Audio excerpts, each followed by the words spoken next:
اب یہاں دیکھیے دنیا میں کسی ایک چیز کے اوپر آپ نظر جمائیے، اس طرح کے پلک نہ جھپکے اور آنکھ کا ڈھیلا جو ہے وہ ہلے نہیں. زیادہ سے زیادہ 5 منٹ میں آپ تجربہ کیجیے اس کا. آپ کے ذہن میں رنگوں کے علاوہ بہت ساری تصاویر آ جائیں گی. اس کا تجربہ کیجیے. آپ یہ نہیں کہہ سکتے کہ یہ تل ہے، سفید تل ہے، تبدیلی ہوگی. دوسری بات، آپ کوئی سفید چیز میز پہ رکھ دیجیے. اب وہ سفید چیز کو دیکھیے، لیکن شرط یہ ہے کہ آنکھ کی پلک نہ جھپکے، آنکھ کھلی رہے اس طرح بالکل. اگر پلک جھپک گئی تو یہ عمل جو ہے پورا نہیں ہوا. تو جب پلک نہیں جھپکے گی تو وہ جو نقطہ ہے جو آپ نے سفید بنایا، یہ کالا بنایا، یہ نیلا بنایا، اس کے رنگ اتنے زیادہ تبدیل ہو جائیں گے کہ آپ ان کو شمار نہیں کر سکتے. نہ صرف رنگ تبدیل ہوں گے، شکلیں تبدیل ہو جائیں گی. آپ تجربہ کیجئے.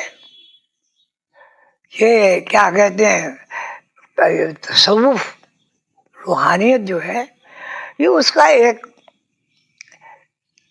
بالکل پہلا وہ ہے کہ آپ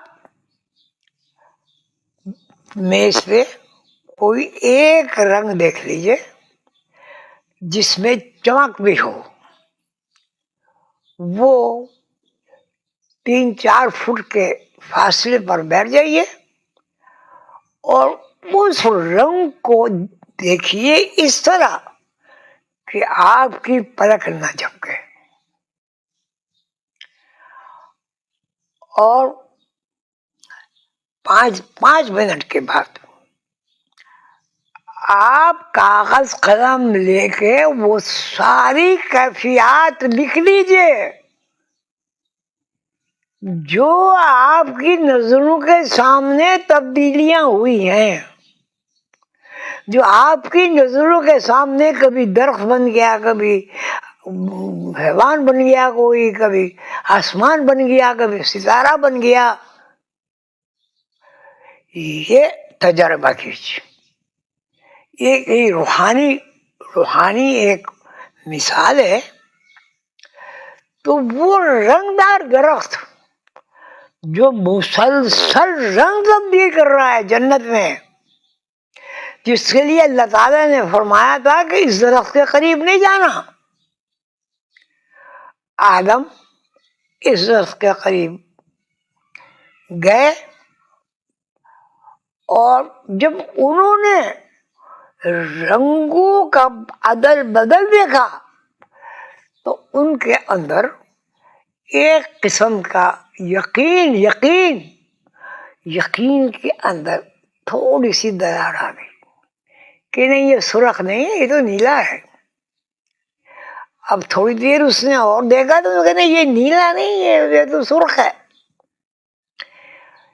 میرے بہت زیادہ محترم دوستو، ہر مذہب و ملت کے بہنوں بھائیوں، آپ بتائیے کیا ایسی صورت میں ہم یقین سے کہہ سکتے ہیں کہ یہ کون سا رنگ ہے؟